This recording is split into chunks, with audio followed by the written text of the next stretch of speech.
हम आईटीओ के यमुना बैराज पर खड़े हुए हैं और यहाँ पर जो इंडियन नेवी है और इंडियन आर्मी है उसका यहाँ पर ऑपरेशन लगातार जारी है, क्योंकि जिस तरह से बाढ़ की स्थिति दिल्ली में बनी तो एक बड़ी खामी निकल के सामने आई। जो यमुना बैराज के जो 5 गेट थे दरअसल वो पूरी तरह से जाम हो चुके थे और उसके चलते जो पानी का फ्लो है वो रुक चुका था और उसी को निकालने के लिए कल देर रात से इंडियन नेवी और इंडियन आर्मी के जो तमाम जवान है, सोल्जर्स है, वो यहाँ पर लगे। और आप देखिए, मेरे कैमरा से आपको दिखाएंगे, एक जो अभी एक्सपर्ट है वो देखिए पानी के अंदर जाने के लिए पूरी तरह से इक्विपमेंट जो है वो अपने लगा रहे हैं और देखिए आप वो पानी के अंदर जाएंगे। अभी वेस्टर्न मुंबई नेवी कमांड की जो एक टीम है वो भी दिल्ली पहुंचेगी थोड़ी देर में, क्योंकि इन 5 गेट का खुलना काफी जरूरी है। और जो एक्सपर्ट बता रहे हैं अभी कि 5 गेट जो हैं इनमें मट्टी काफी जमी हुई थी, इसलिए इन्हें खोलना काफी मशक्कत का काम है और उसके लिए ग्रिल मशीन वगैरह यहाँ पे लगाई गई है। उसको तोड़ने की कवायद जो है की जा रही है, अत्याधुनिक उपकरण जो है वो यहाँ पर लगाए गए। और ये देखिए सीधी तस्वीर हम आपको दिखा रहे हैं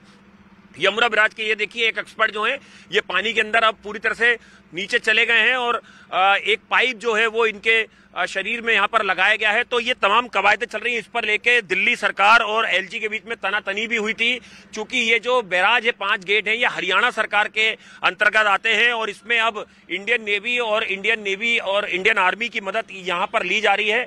हालांकि जानकारी ये मिल रही है कि एक गेट को कल रात खोल दिया गया था, लेकिन 4 गेट जो हैं उन्हें अभी भी खोलने के लिए लगातार जो मशक्कत है वो तमाम बिल्कुल आनंद लौटेंगे आपके पास। अलग अलग जगहों की तस्वीर अपने दर्शकों को दिखा रहे हैं कि हालात किस तरीके के बने हुए। अब आपको सीधे लिए चलते हैं आईटीओ, जहां पर मेरे सहयोगी मानव यादव मेरे साथ मौजूद है। मानव, आईटीओ से क्या तस्वीर है? क्या पानी थोड़ा सा कम हुआ है आईटीओ पर?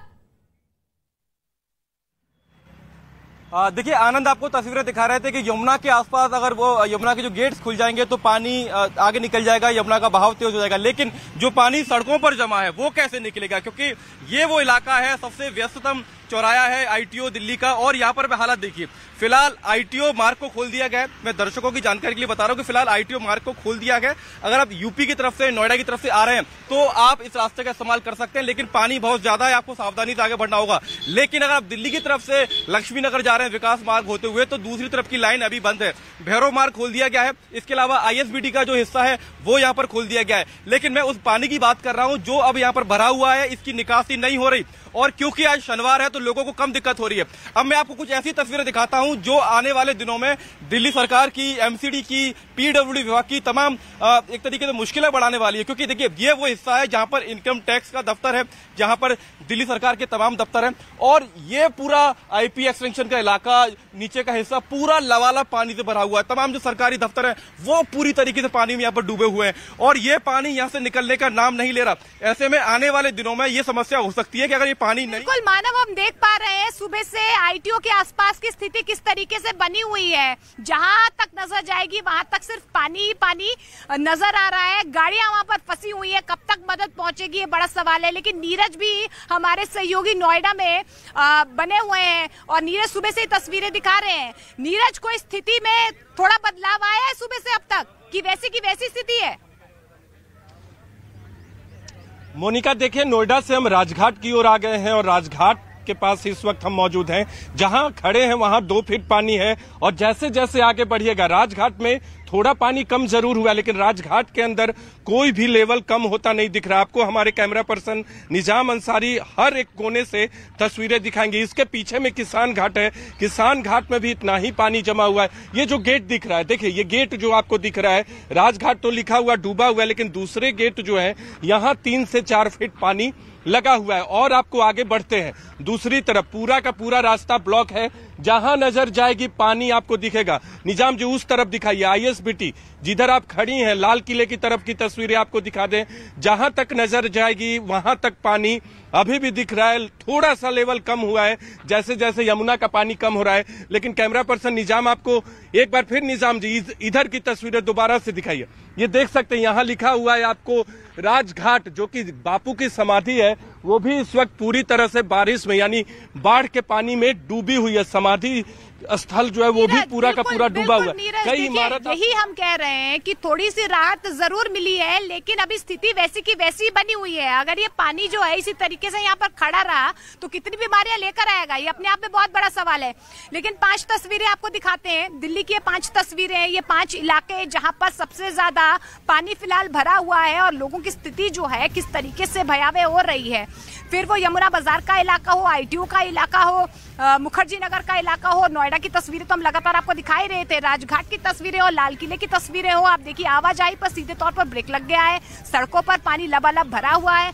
लोग इसी तरीके से इसी पानी के बीचों बीच अगर उनको दूसरी तरफ जाना है तो इसी पानी के बीचों बीच जाना होगा। वहाँ दूर तक देखिए, आप दूर तक जहां तक आपकी नजर जाएगी, लोग देखिए कितने फीट गहरे पानी में जा रहे हैं। हालांकि देखिए लोगों को रेस्क्यू जरूर किया जा रहा है, एम्बुलेंसेज यहाँ पर पहुंची हुई हैं, कुछ मददगार लोग यहाँ पर पहुंचे हुए हैं, लेकिन स्थिति जो है इसी तरीके से ये जो 5 तस्वीरें हम आपको दिल्ली की दिखाने की कोशिश कर रहे हैं, यही वो तस्वीरें, यही वो सच्चाई है कि दिल्ली देखिए किस तरीके से पानी में डूबी हुई है।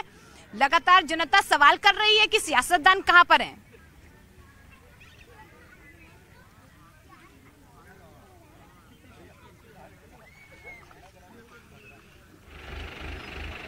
तो देखिए किस तरीके से। नमस्कार, मैं हूं आपके साथ जसप्रीत कौर। मैं इस वक्त मौजूद हूं पंजाब में, पंजाब के संगरूर जिले में मैं मौजूद हूं और हालात क्या है इस वक्त तस्वीरें खुद बयां कर रही है। ये आप देखिए ट्रैक्टर के जरिए सामान पहुंचाया जा रहा है, जो पशुओं के लिए हरा चारा होता है वो पहुंचाया जा रहा है। संगरूर के होतपुर गांव में हूं। यहाँ पर एक गांव की ये स्थिति नहीं है, गांव गांव का यही हाल है। जहां पर मेरी मौजूदगी है ये सड़क है और अभी घुटनों तक पानी है। इस तरफ अगर हम देखेंगे तो ये खेत है जो कि पानी में डूब चुके हैं। ऐसे में 2 पहिया वाहन यहाँ से गुजर नहीं सकते हैं। आप उधर अगर दिखा पाए चंदन, वो देखिए बाइक कैसे डूबी हुई है। अगर वो आगे आने की कोशिश भी करेंगे तो नहीं ला पाएंगे, बहुत रिस्क वाली बात है। आप देखेंगे और यहाँ पर पूरा संपर्क एक गांव का दूसरे गांव से पूरी तरीके से कट चुका है। ऐसे बहुत सारे गांव हैं, मदद वहां तक पहुंच रही है। जो संगठन, समाजसेवी संगठन है, वो खाना लेकर के जा रहे हैं, लेकिन नाव नहीं है, नाव की संख्या कम है। ऐसे में गांव गांव तक खाना पहुंचाना है। 5 दिन हो गए हमारे पंजाब में, एक जिले से दूसरे जिले हम जाते हैं और सोचते हैं कि हालात कुछ बेहतर होंगे। पानी घट तो रहा है लेकिन हालात अभी भी खराब है। एक इलाके से दूसरे इलाके में पानी जा रहा है। ये संगरूर जिला है। कुछ आगे अगर मैं जाऊंगी तो ये पटियाला जिला लग जाएगा, वहां पर भी ऐसे ही हालात हैं, सिर्फ जगह अलग अलग है। उस तरफ मेरे सहयोगी चंदन आप तक तस्वीरें दिखाएंगे। आप देखेंगे जो ये घर है, पूरा इलाका है ये पानी में डूबा हुआ है।